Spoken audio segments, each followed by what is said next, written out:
All right, guys, we're getting closer. I am convinced that we are going to be the October surprise because I am telling you things are developing on the Kamala front in a very big way. And I want to say this, I feel it in my soul, in my spirit, that this woman is an operative, that she was selected and that she was groomed by government agencies. I'm comfortable saying that publicly. I hope Kamala comes out and sues me because that would afford us discovery so we can get answers to many questions that we have. She would have to prove that what I was saying was untrue, thanks to strong defamation laws. I've been receiving, by the way, as of late, a ton of emails about Tim Walz as well, Kamala's VP pick, a suspicious VP pick, because who exactly picked him? Absolutely no one out there thinks that it was Kamala herself that said, yeah, give me the governor of Minnesota, huh? Who is he? What do they have on Tim Walz? If anything, today we're going to take a brief look into some of the rumors that have been circulating about him. So let's immediately get started. Welcome back to Candace.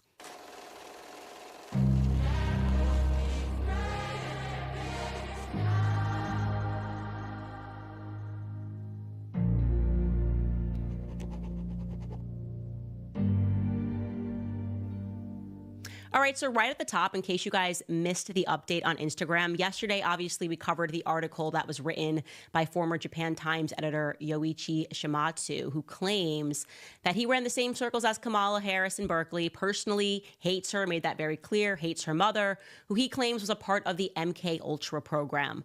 Now, we did not speak much or at length about the MK Ultra program. We have very much on this show. For those of you that are new to listening to this podcast, it is an important program for you to familiarize yourself with, because you do have to become awakened to how tremendously evil our government is, that they engaged in this long period of being quite obsessed with how to brainwash people. And I'm talking brainwash individuals. They were obsessed with being able to delete memories from their brains and being able to insert memories into their brains. Really terrifying stories of people that they were able to convince to commit crimes, people that you thought, when you learned about all these serial killers, oh my gosh, Netflix telling you about serial killers, this must be the story.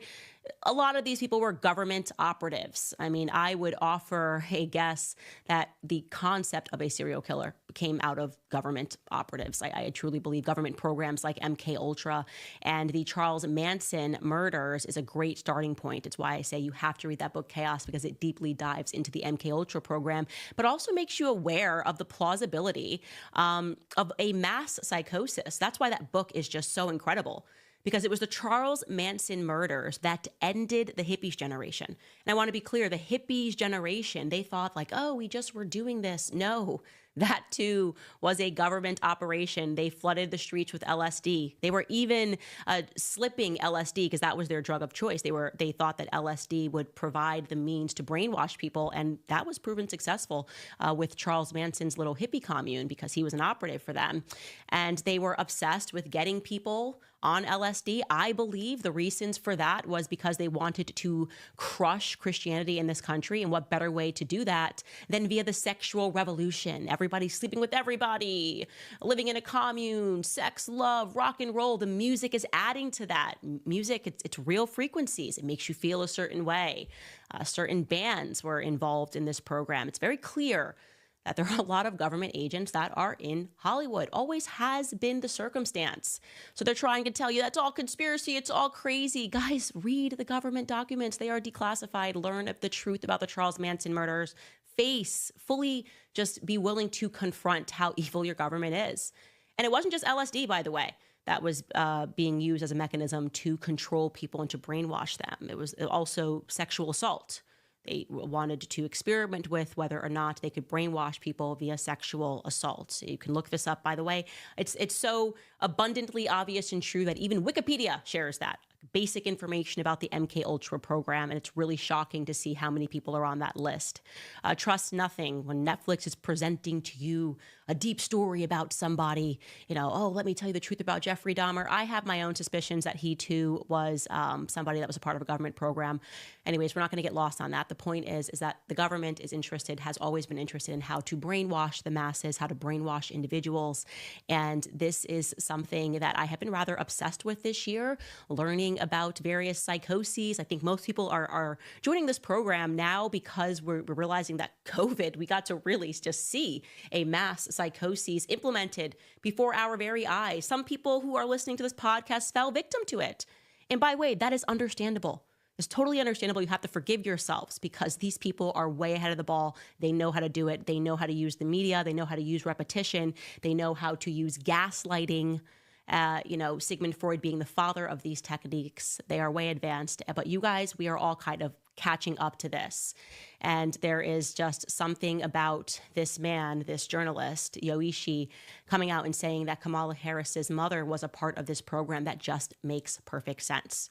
Claiming that Kamala Harris, in that same piece, was previously married to a British-Canadian guy and basically used her connections within the deep state to virtually delete this from the record in preparation for this run. That just passes the sniff test for me.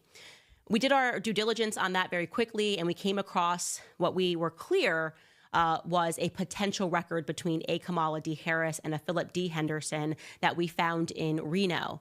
Now, we were supposed to receive that record today from the recorder's office. It said 24 hours after we paid for it. We still have not yet received it. That's why we're running a bit late. We just kept refreshing. It's been more than 24 hours. However, we do feel that we can safely debunk this one because upon further digging, we found a different Kamala D. Harris that has a different middle name. And I think that is the one that married Philip D. Harris. So if you've been sending us information on that, please refocus your attention, refocus your research on trying to find a record of the marriage, which may exist. We don't know if the person's name is Philip. We're trying to find a previous marriage of Kamala, which existed in maybe the UK or in Canada. He says that it was in the society page in Canada. Somebody is collecting newspapers. I've had some emails of people that say that they recall this. They don't have it. We need more than that, and we are still awaiting a response from Yoichi. I feel in my gut he is going to respond, that he will get around to it. Even though I believe he currently lives in Hong Kong, we were able to get his actual email. But there's something else here that I would like to say regarding Donald Harris, Kamala's father. I also feel certain that Donald Harris is completely lying about his identity. Due to the communication that we are having right now in the background with people who would know this as a fact. People that we're not willing or able to discuss today, but we are going to as we collect more information. I do feel that we will be able to prove beyond a shadow of a doubt before we get to the election that my instincts, that Grandma Beryl, and great-grandma Christiana Brown, that Iris Finnegan, that the women that were pictured in the photos in Kamala's book, The Truths We Hold, my instincts are going to be proven correct, that these are not her biological grandparents. That yes, of course, these women did in fact exist. That's the best way to tell a lie, is to include some truths in there. You want to do 2 truths, 1 lie. I've always believed these women existed. There's no doubt of that. And I believe that Donald Harris was exposed to these women. There's no doubt about that in my mind either. But I fully believe that these women were the help. That is just the only thing that makes sense. By the way, a ton of you guys have communicated to me that Snopes has debunked our Grandma Beryl theory by finding the true Beryl death certificate, which shows that Beryl died in 1995. I'm showing you that death certificate. I just also want to be clear. I don't know if you've skipped episodes. We showed this death certificate on the show first. We highlighted it as possible that this could be a Beryl. But we deemed it unlikely, given the fact, and let's pull it back up, that the person who signed off on it, we said, we couldn't identify as the member of the family, Douglas Finnegan. We still, after having spoken to Kamala's family, cannot identify who that is that signed this death certificate. And we also deemed it unlikely because if you look at the cause of death, it says bed sores. Okay, so Donald Harris, a wealthy professor who traveled the world, in my mind, I said he wouldn't allow his mother to die from not being rolled over in 1995, but I digress. If they are verifying, as Snopes has, that this is in fact the correct Beryl that is pictured there, then this only further confirms my suspicion that the woman was not the wealthy descendant of previous slave owners who received what would have been millions of dollars because they handed over their slaves. You got paid for their slaves, rather, by the British government when they abolished it.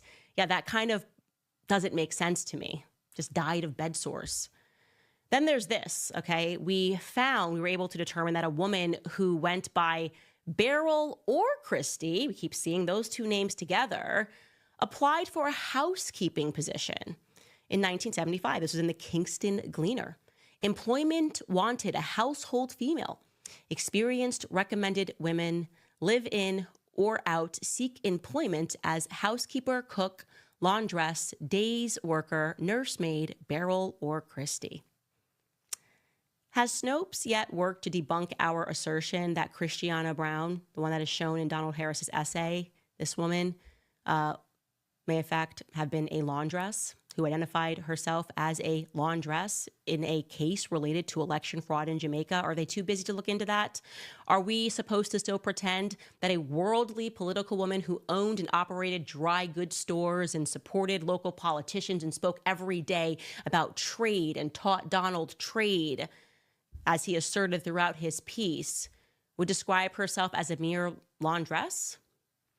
Listen, like I said, some people who we are speaking to who would know for a fact whether or not what I was saying was true or false are making us feel certain that we are barking up the right tree and they are helping in this investigation. And so we are going to stick with it. Something is just not right about Donald Harris. It's not right when relatives are saying they've never met his mom. Relatives that are close to him are saying they've never met his mom. None of this makes any sense. I believe that Kamala is lying about her genealogy, and I believe the state is helping her to do that, just as Yoichi is asserting. I believe there is a collaborative effort here behind the scenes. And my gut sends me that way because, I mean, I just put myself in her situation. If I had a person with a platform of my size out there saying, Candace is lying about the fact that her grandma was born and raised between St. Thomas and Tortola and grew up on the island, and like that her grandma is black, I would be first and foremost livid because of how close I was to my grandma, okay? Like raised in her house during my formative years. My grandmother is Caribbean. Like I would be in 5 seconds out there being like, who are you to tell me that my grandmother is not black, to tell me that my grandmother did not grow up on the island, to tell me that my grandmother didn't have a thick Caribbean accent. And first and foremost, I used to correct my grandma. She'd say, throw it away, throw it away. I say, grandma, it's throw. It's throw, grandma. Throw it away. No, grandma, it's throw, grandma. When I was a little kid, she'd be like, out the light. I'd be like, grandma, we don't say out the light. It's turn the lights off, grandma. There's just no way that I would just be mum. Only just one picture of her in a book and then like, I'm not even going to answer any questions about my heritage. Something is wrong. We all feel it. She is lying about her genealogy. And the person that I'm in communication with, like I said, we're collaborating right now, who is being very forthcoming with information, told me that in Jamaica, there was this huge importation of a lot of Chinese and Jewish communists, or rather people who purported that they were fleeing communism, who then settled in Jamaica, is what I should say, right? So they get there in Jamaica, and I find that to be of great interest to me because America dealt with a similar influx of a bunch of immigrants who purported to be fleeing communism in Russia, who didn't actually flee communism. They brought it to America. Hence McCarthy, Senator McCarthy, he was a hero. He was telling the truth. You learned that wrong in your history books. Communists are very good at assuming different identities. They are gypsies. And I remain extremely bothered by the fact that Kamala just didn't mention the fact that she had all these white relatives that she was extremely close to anywhere. She just rinsed it completely from her background and her history. I find that to be a severe lie by omission. Here's the thing. I know we're not supposed to go down in conspiracy land. I just live there permanently because I think conspiracy land is gut land, and we are just all coming to terms with the fact that something is wrong. There is too much synergy between what is happening in France, Emmanuel Macron, his shady background, his wife, who's definitively born a man, Okay. Him also being raised by his grandparents, shady, broken family structure, didn't really know his parents growing up, but his grandma was there and raised. It's all so related. The Barack Obama story follows the Emmanuel Macron story, follows the Kamala Harris story. How are they all growing up with such a similar non-existence? Just a non-existence, right? Like it doesn't make any sense that this many people who are being put into positions of power have such shady upbringings. It's not that difficult to say, this is my mom and this is my dad, and they raised me in some capacity. Also, remember yesterday when I said that there was virtually no information? They tried to wipe the information that Barack Obama lived for like 8 to 10 years, first 10 years of his life in Indonesia. And then like that one reporter found the one pamphlet that showed that he went by Barry Soetoro. And he also went by Barry Soetoro in college. Like his name was Barry Soetoro. And there was very little information available about Lolo Soetoro, very few pictures available about Lolo Soetoro, his stepdad. Well, I didn't realize that Judge Joe Brown, man, that judge is coming with the receipts, actually sat down in an interview with Scoon TV and called out Lolo Soetoro. He claims that he was a CIA operative. Take a listen. Well, there are pictures of Bush with his arm around 8-year-old Barack Obama because his stepdaddy, adopted daddy, Lolo Soetoro, had done a lifetime worth of business with the Bushes. Wow. Uncle George Herbert Walker, after whom George Herbert Walker Bush, Bush 1 president, was named, founded Halliburton in 1946 in Oklahoma. And Lolo Soetoro had been international executive vice president for Standard Oil. There was talk of him being a CIA asset. Well, yeah, see, he ran the death squads for the Indonesian army. On his own call, anyone could be assassinated. So when George Herbert Walker Bush became head of the CIA under the Ford administration, he just got with his old buddy in the oil business, Lolo Soetoro, and pulled off the hits. See, Barack's grandmother has been acknowledged as being the woman that operated the channels through which CIA money went to the Southwest Pacific. So she introduced her daughter, who had just had Barry, Barack, to Lolo Soetoro, and they got married, and Lolo Soetoro adopted Barack Obama. The name was changed to Barry Soetoro. Now, when he went to high school in Hawaii, I know about that high school. I almost sent my oldest son to it. I could afford it, but I didn't think he deserved it. 20 years ago, the tuition was $95,000 a year, not including room and board. When Obama went there, I've talked to 2 of his classmates. They independently state that the tuition, not including room and board, was $45,000. Now, Business Insider reports his income for 2017 at over $200 million net. That's after taxes, deductions, write-offs. For this last year, 2018, they reported it as $570+ million. And that's after all deductions, tax, right? Trump doesn't make that net. I mean, even some of the richest people in America don't make that. Why? Because when his stepdaddy died, he was one of the 10, 15 richest men on earth. And he left everything in a trust fund operated out of Indonesia, so the American government can't touch it. That makes Barack Obama 1/3 beneficiary for the assets of one of the 10, 15 richest men on earth. See, so we got a game run on us. So, you know that little thing that Bush W does when he gets with Michelle, they giggle and he gives her candy. The inside thing is that's supposed to be the same kind of candy he used to give to her husband when he was 6, 7, 8 years old. Oh, wow. All I'm saying is that when you hear the truth, it just hits differently. And it's the only thing that makes sense because we're looking around and we're going, where are these people coming from? Like it feels like they're just being minted as leaders. I mean, Kamala Harris didn't even win. They just moved Joe Biden aside and said, here you go, vote for Kamala. I mean, that's completely crazy. If this is supposed to be a democracy, right? If we're supposed to be having this system in which any person can be president of the United States, why does it only feel as though people that are deeply connected in a web of politics are the ones that do become presidents of the United States? Why does it always feel that it's somebody who has a shady upbringing, okay, someone like Barack Obama, who spends time on an island, very likely was a part of a military program, people like the Bush family, like the Clinton family? Why does it feel as though we don't have the system that we purport to have? Something is very wrong. I believe these individuals are being bred. I think a lot of these people also are being selected after they are caught committing crimes, because then they know that they can be controlled. And when I say who is controlling them, I'm referring to the CIA. And I think that everyone's waking up to it right now. And so we got to acknowledge it. We have to speak about it. And it's the only way that we're going to be able to come up with a conclusion. I also want to now speak about what's going on with Tim Walz. I was reticent to speak about this, but I think there's been too much rumbling about it, and it's time to. First, I want to throw it to one of our sponsors, because the incompetence of the Biden-Harris administration is something that we cannot handle as a country for another 4 years. It's why many Americans have been buying tangible assets, such as precious metals like gold and silver. I've teamed up with a great company who's made buying metals very easy, transparent, and simple, and that company is Goldco.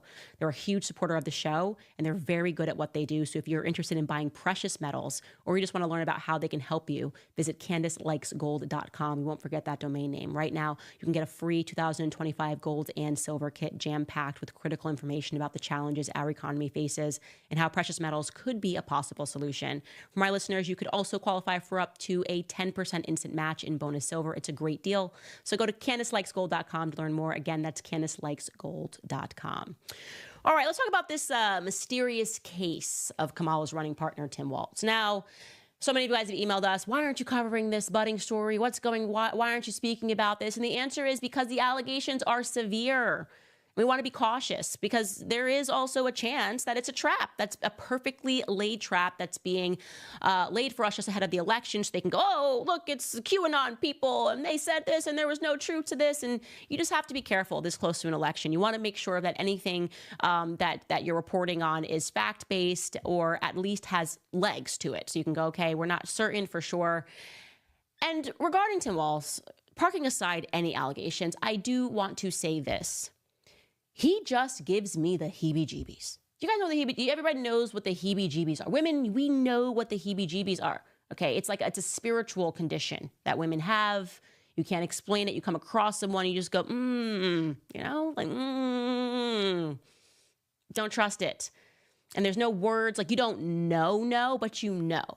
Look at somebody just like, I don't have any facts, but I know. I just know. I don't know, but I know. That's the heebie-jeebies. That's how the heebie-jeebies work. It's just a thing, a vibe that goes around. What we do know for certain regarding Tim Walz is that he has a loose relationship, I would say, with the truth. I mean, it was back in a radio interview in 2019. He claimed that he was in Hong Kong on the day of the Tiananmen Square massacre. He wasn't. And they said, oops, I got my timeline mixed up. Like, really? I feel like that's not something you forget. Like, I was there 9/11 at the World Trade Center. Oh, actually, I was a little confused. I was a couple of weeks later, and I was actually not even in New York. Huh? Then there was the Harris campaign circulating a clip on X where he was speaking about gun violence. And he said, we can make sure that those weapons of war that I carried in war is the only place where those weapons are at. And he heavily suggested that he was therefore in a combat zone, weapons I carried in war. And it turned out that that just wasn't true. According to the Nebraska Army National Guard, he enlisted in April of 1981, just 2 days after his 17th birthday. And he entered service as an infantryman, completing a 12-week Army infantry basic training course before graduating from high school. In 1996, he transferred to the Minnesota Army National Guard. In 2003, he was deployed to Italy, which was just a support position of the active military forces. He was never actually put in the combat zone himself, which explains why he cannot even load a shotgun. I can't believe he did this, had cameras following him. He was just going to show he's a man. And we're supposed to believe he's some war vet and he's going to go shoot some pheasant. And unfortunately, just couldn't load a shotgun. I mean, take a look at this. It's just incredible. Yeah. That's my theory. And it never fits quite right. Never fits quite right. Just not quite right. How do you give it back? Governor, what kind of gun is it? This was a Beretta A400. I bought it when I was shooting a lot of trap because it has a kind of their patented thing, a kickoff. So when you get old, it doesn't hurt your shoulder as much.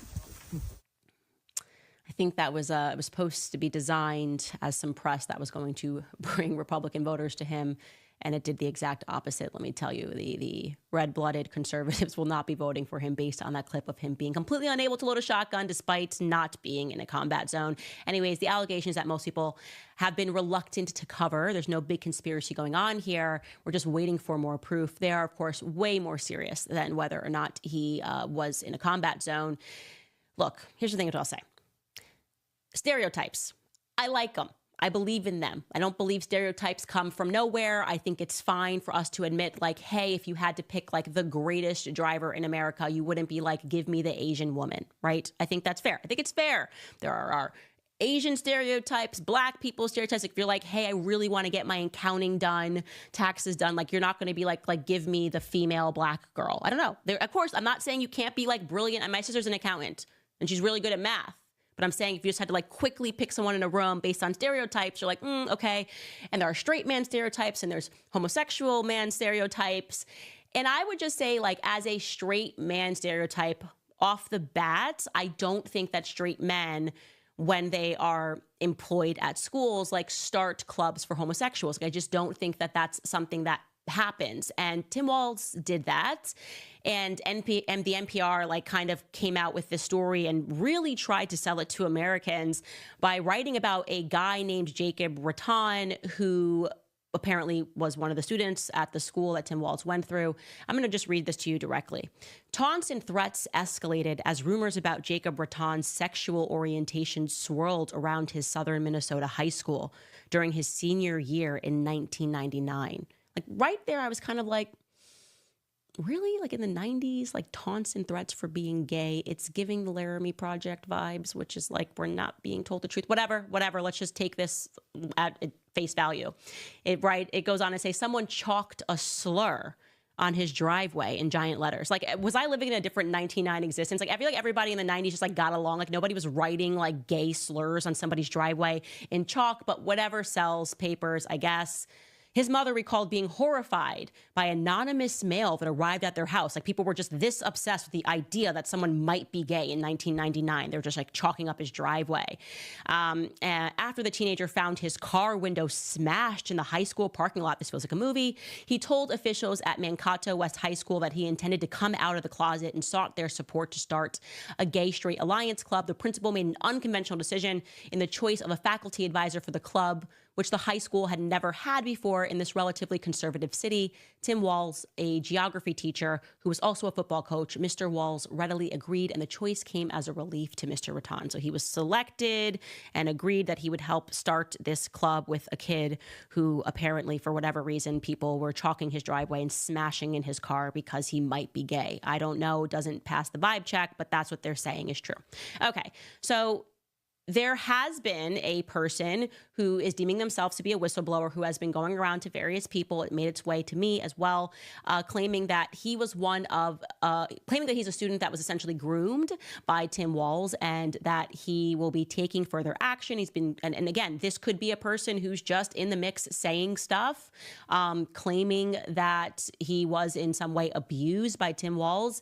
And I think it's worth discussing because the rumor mill has gotten big enough. Again, I don't have any concrete proof. For me personally, I would need a person's name to verify that they actually lived to and went to the same school. He claims that he's going to be forthcoming with that. I do a lot of work with Ian Carroll. He is the TikToker, and he went to suss this out like even more. Like he went to fish out the details of this even more by contacting the whistleblower and had a 42-minute discussion with him on the phone, which he felt that the person who came forward was being entirely legitimate, as well as others in the movement who felt that he was being legitimate. But people can be great performers. Anyways, I will allow you to listen to what Ian Carroll concluded after his phone call with the alleged whistleblower. Take a listen.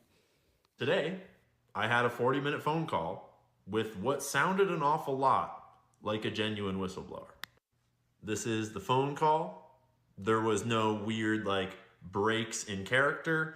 There was no weird, the vibe very, and I can be fooled. I'm no ultimate judge of character. I'm not perfect. I'm also not some professional journalist or anything, but my judgment of what I heard and what I asked and what was said to me, it sounded like it was a real story, and the details seemed to line up not only with what else had been said, but also with what I could corroborate about like where Tim Walz was at that time and what he was doing at that time, and who knows. And so basically, here's where we're at. Whistleblower is seeking a legal course of action. Not going to say more about that, but allegedly told me that they are not seeking any kind of payout, that they're seeking only reimbursement for court fees, and basically peace of mind to not have to see Tim Walz on screen on the, in the White House for 4 years. And Whistleblower knows of several other people that experienced the same or similar types of abuse. Whistleblower says they have lots of proof. Allegedly, there is a cache of journals and like letters, like just documents from the time that help corroborate the story.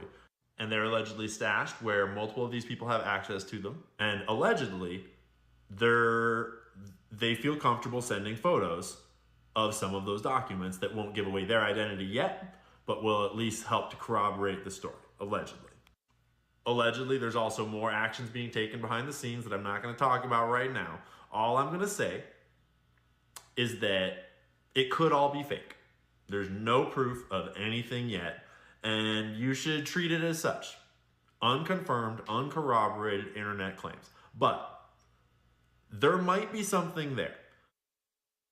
So look, we need concrete evidence in my view, and that's why I'm not going to show the letter that the whistleblower wrote to the public about what happened. Now, he is describing specific body parts with tattoos. Like I said, he could just be an incredible performer, so we should just be very fair, because with all matters, especially pertaining to sexual assault, like if someone just made a claim against me, I would not want somebody to not do the due diligence to corroborate that claim before they introduce it to the public. But like I said, everyone's speaking about it. We're getting emails about it. So I also don't want to treat you guys like you're so dumb that you're like, Candace, why aren't you covering this? Like, obviously it's happening. I want you to know that we're following it. But until there's a little more to bite, I don't feel confident. And look, he says in the next coming days, he's going to come out with much more. He's contacting authorities, et cetera, et cetera.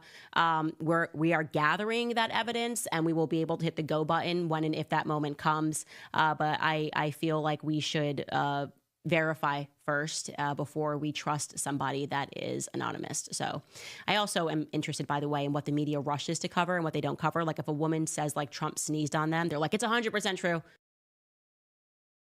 Or like we are just more responsible in general. We don't do the same thing, and their media is just like ignoring it entirely. Even when there is proof, like they could have somebody with full proof. Like Hunter Biden had a whole laptop. It was him smoking the crack pipes. It was literally, they were like, don't believe your own eyes. That's what you got to appreciate about the left. They really are something. Anyways, one thing that is interesting that I want to point out is that part of the allegations, this person asserted that Tim Walz took him to a concert. Tim and his wife have offered up that they did in fact take students to concerts. So I find that to be weird in general, like hanging out with your teacher at a concert. Maybe I'm weird, maybe I'm old fashioned. I don't even like seeing my teacher at the grocery store. Like that feels inappropriate. Like if you bump into them outside of school, I'm like, what are you doing here? What are you doing here, Mrs. Balistreri? I don't know. It just feels very wrong to me. So anyways, I'm going to leave that right there. Tell you guys a little bit about Beam. Lately, my family and I have been doing a lot of overseas traveling. And let me tell you, one thing that remains constant no matter where I am is the importance of sleep, especially when you're jet lagged, as I have been. Sleep is our foundation. It fuels our energy, sharpens our minds, and keeps us ready to tackle the challenges of the day. And that is where Beam Dream comes in. It is not just another supplement. It's a game changer. It's formulated with natural ingredients. Beam helps you drift into a peaceful sleep so you wake up refreshed and ready to seize the day without the grogginess of other sleep meds. All you need to do is mix Beam into hot water or milk. You froth it and you can enjoy it before bed. Right now, my listeners will get a special discount on their science-backed healthy hot cocoa for sleep with no added sugar. So make sleep a priority and try Beam's best-selling Dream Powder and get up to 40% off for a limited time when you go to shopbeam.com/Candace and use code Candace at checkout. That's shopbeam.com/Candace and use code Candace for up to 40% off. Better sleep has never tasted better. All right, now we got to get to some of these clips that I missed while I was in Tokyo. I've been dying to get to this. I'm so excited. I obviously heard that Kamala appeared on the Call Her Daddy podcast. Now, I want to be clear. If you are a listener of the Candace Owen podcast, we can be pretty damn sure that you are not a listener of the Call Her Daddy podcast. Probably a lot of you had not even heard of it. It is a big podcast. There's no question about it. But I would say that if you identify as a conservative, it is probably not in your top 10. So first and foremost, let's just let Kamala explain is really the first question that Alex Cooper, who is the host host of Call Her Daddy, asked was, why did you want to come on this podcast of all the podcasts? And that's a great question. Take it away, Kamala. I'm curious, like, you don't do too many long form interviews. What made you want to do Call Her Daddy today? Well, I think you and your listeners have really got this thing right, which is one of the best ways to communicate with people is to be real, you know, and to talk about the things that people really care about. I mean, what I love about what you do is that your voice in your show is really about your listeners. And I think especially now, this is a moment in the country and in life where people really want to know they're seen and heard, and that they're part of a community, that they're not out there alone. And so I'm really glad to be with you. That's a lot of words and a lot of euphemisms to describe the community that she's referring to. For better or worse, what it is it's a sex-themed podcast. There's really no way that you can talk about Call Her Daddy without saying that it's women that get together and talk about sex. I mean, even when they launched this podcast, for clarity, Alex Cooper, that host, just turned 30 years old. She launched it with another girl. Then her and that girl had a falling out. And really, they just kind of keep this flow of women that come on to talk about their failed relationships, talk about their sex moves. And I'm going to show you another clip, by the way. If you are young, I do want you to just turn this off for 2 minutes because we have cleaned it up as much as we can and it still offends my ears so much. But it's important that I show this to you because I want you to have a realistic understanding of the podcast that this team, the presidential candidate, sat down and said, yes, let's do this podcast. To be clear, when it launched, they launched by, among other things, they started a blowjob move that was referred to as the Gluck Gluck 9000. Just so you understand how graphic this podcast can get. She has hosted various porn stars to speak about their favorite positions. One such porn star is Lana Rhoades. I'm going to let you listen to this. Again, we have cleaned this up as much as we can, and it still offends me. So if you just don't want to hear the next minute, you can turn down the volume, and I recommend that you do because that's what I would do. I am really doing this as a journalistic endeavor because it's important to understand who Kamala Harris is. When she gave you that word salad about the community of Call Her Daddy, this is what she's referring to. Take a listen. What are your go-to favorite sex positions? I am so basic. I love missionary. I love missionary too. I think it's great. I think it's great. It feels the best for me, like with Mike at least. One thing that's interesting that I just started like doing with him that I never did with anyone else is I said that we like missionary. So like whenever he's on top, I'll like, and he's like going and now I'll like pull him in like even harder just so it goes like all the way like deep. Are you pulling like hard. his hips? Yeah, his hips. How? Just slamming it in. And it's like you can't get in and hard enough. Like you're like, I literally want you inside enough. Seriously, it's offending me. It is genuinely offending me. Okay. And that, by the way, in her discussion with Lana Rhoades, that was the most PG portion. Even the description on YouTube, I'm just amazed. Like, I'm not allowed to make money on YouTube. And it's just amazing to me what is on YouTube. The description in the box on YouTube says Alex and former porn star Lana Rhoades discuss, I'm not going to read this, bleep, bleep, bleep, your man, bleep, while he is on all fours, different types of, and I'm giving the nice word here, testicles, schoolgirl role play, and the strangest role play that Lana proposed to a boyfriend and got turned down. Okay, so this is the Call Her Daddy podcast. Now, when the Call Her Daddy podcast is trying to be, I guess, cleaner and funnier, they host people like Megan Fox, who talks about like drinking the blood of the person that she loves. She's done that. She speaks about that. And she just kind of gives advice to women and speaks about all the work that she has done to her face. Here's Megan Fox on the Call Her Daddy podcast. When I had to go in for this set, I was like, look, if you're going to put me to sleep, if I'm going to be sick for 2 months from the general anesthesia, if I'm going to go through, because I'm not fully ever asleep. So my soul's like fighting on the surgical table to wake up. It's a very traumatizing experience for me. I was like, I better wake up with the biggest boobs you can fit in my body. And that is what he said he did. And they're not even that big. They're a 32D, which is not that big. They just look big on my body because my body's tiny. Right. But if he could have gone bigger, I would have had him go bigger because I don't like surgery. And the fact that I had to do it, I was like, I want a reward for the suffering I have to go through. I don't want to wake up with a full B cup. There's no point in that. I'm not doing it. Right. You want titties. I wanted titties. I said, I don't care what's on trend. Give me 1990s stripper titties. That's what I want. And he did it. Girl, you look amazing. Thank you. Kamala's community. It's amazing. That's Kamala's community. You just listen to her explain this community is so great. Like she's just referring to a community of hoes. Like that's what she's referring to.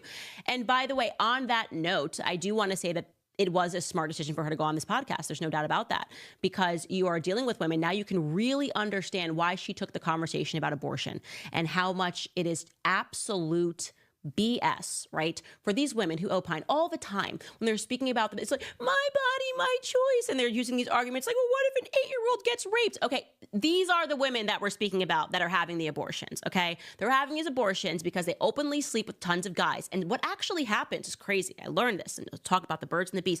If you are having a bunch of partners, there is a chance that you are going to get pregnant. And there's going to be a chance that the person that got you pregnant doesn't want to have a baby with you, because he views you as a dump. You know what I mean? As like everybody's been with you and they don't want to commit with you. And so that's the real reason. People aren't going to tell you. That's the real reason these women fight tooth and nail for abortion. It's because they're hoes, right? I'm not saying everyone.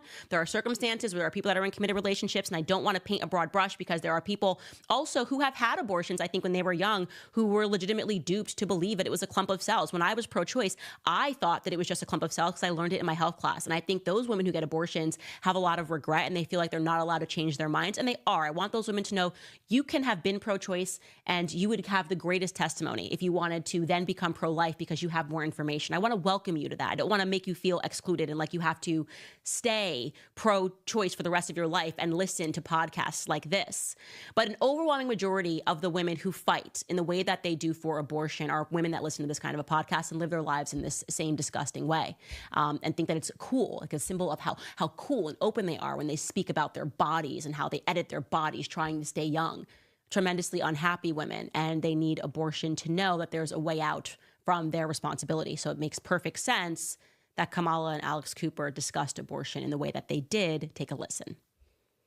I want to pose this question more to you and the Daddy Gang, but one of the biggest conversations in this year's election revolves around a woman's body.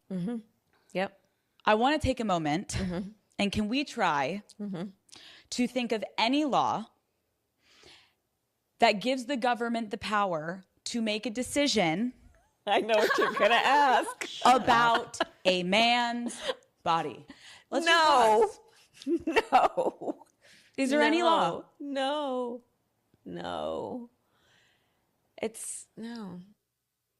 Just dumb hoes saying no, not knowing anything about the draft. And it should alarm you that a woman who is actually asking for power over the military has no idea that the draft exists. No, none. Zero. Now go die in Iraq. Go die in Israel. Go die in Ukraine. I can't stand this. I just hate the basic BITCH movement, like the basic conversations. It's the worst stereotype of women that we have nothing to offer, but I gotta get my boobs done. And they were like, I was like, give me the biggest thing, like the biggest you think you could possibly give me. I want them so big. I'm like, I'm gonna go under because I like my soul is floating. Like that's them being religious. Like when I'm under a general anesthetic and I'm getting the biggest boobs ever, my soul is just so powerful that it floats to the top. And so I'm like, doctor, if I'm gonna do this and my soul is going to be floating above me and me looking down, give me the biggest boobs you can possibly give me. And he did. Yeah, that's me. That's my connection to God. It makes me sick. This is literally what we're doing. I can't stand this version of what it means to be a woman. And I am so happy to have made a pivot away from that and to recognize when I see that, I want nothing to do with it. It is just, it further commits me to never casting a ballot ever for women who speak in the way that these two women just spoke about abortion, after a long list of women coming on and talking about their very, very many partners and how they like to get down with their very many partners. Anyways, parking that aside, let's also discuss the fact that Kamala, while I was in Tokyo, rolled out a new accent. I said no. Someone texted me, they said, Candace, she rolled out a new accent. I said, no, she did not. No, she didn't. I don't believe these people. I said, shut up right now. Shut up your face right now. And they didn't. They presented evidence. She rolled out a new accent. She met up with Stephen Colbert, and out of nowhere, she decided to be Jamaican. Take a listen. Luxury that people are using. And it's crude. Have empathy, man. For the suffering of other people, have you no sense of purpose?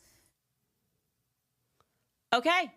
Have you no empathy, man? You know, I just, like, what is happening here? Tell me she is not the Manchurian candidate. I don't even know what triggered her there. I don't even know what word he said that triggered her and made her go into, like, the Jamaican personality as if, yes, it is a fact. Her dad has a Jamaican accent, and it is a real Jamaican accent. You do not inherit that accent. Like I said, my grandmother spoke in a very thick Caribbean accent. I just spent my life correcting her. Like, we were like little tots. No, Grandma, no, it's not throw it away, it's throw. Say the H. My dad does not have a Caribbean accent because he did not grow up on the island. You can't just drop a Caribbean accent. Least of all, after you just premiered a Spanish accent. Roll the clip. I love you back. I love you back. And then the other Spanish accent. Roll the clip. Well, first of all, thank you for the question, and I hope your family is okay and your home is okay. Oh my gosh. Well, this is why the Spanish people are telling me that they call her que mala, okay? This is, I think, what's happening. What is, you can't just be Latina after being Jamaican, after being black. There's a black scent. Let's hear the black scent. Everywhere I go, I tell people, look, you may not be a union member. You better thank a union member. For the 5-day work week, you better thank a union member for sick leave. You better thank a union member for paid leave. You better thank a union member for vacation time. You better thank. I don't know how to say better anymore. You better thank. Okay, you better thank a union worker. When you see a union worker, you better thank. You better thank about all my other accents too, man. Come on, man. What's going on, man? Okay, out the light, throw it away. I can't keep up. I really cannot keep up with so many accents that this woman just keeps dropping. It's not okay. It is just simply not okay. And we collectively must come together and deem this to be the most un-okay dipping and diving out of various personalities that we've ever seen. When do we get to legally diagnose her with like multiple personality disorder? Like, when does that come? Media loves a good diagnosis. I want to diagnose Kamala Harris. And let me be clear, whoever did this meme, you won this year. Take a look. Spanish, Haitian, Indian, Jamaican, black, white, Cuban, or Asian. It says Kamala Harris filling out a job application. Like, that person wins the internet. Absolutely amazing. All of this to say, by the way, that she did go on the Breakfast Club yesterday, as we were anticipating. I cared about one thing. I knew he was going to bring up Janet Jackson. I was just like, if she says one word about Janet Jackson, we riot. Play the clip. Quick question. There's a rumor that Janet Jackson is mad at you because you prosecuted her brother, the late, great Michael Jackson. That's on the internet. Clear that up for people. That's just not true. I know. Yeah. On either count. She's not mad at you? Well, I mean, I don't know. I don't know. I have not talked to her, but certainly it's not true about her brother. All right. She didn't say anything about Janet Jackson. She didn't say anything about Janet Jackson, but we're still not done going through her whole history because somebody tried to come after Janet Jackson. But that's what I was really watching for. And, she did all the typical stuff. It was the greatest softball interview I've ever seen. Disappointing in Charlemagne, genuinely. I will say this, like, at least when conservatives are on his show, he's respectful. So I will give him the credit that it's not like when he does, in the rare moments that he has a conservative, he attacks them. I thought he was very fair to me when I was on. But this was like, it was unbelievably softball and just tried to make her look good and allow her to clear up things and give her an opportunity. But what's really funny is, like, the media ran with, like, the greatest interview she's ever given.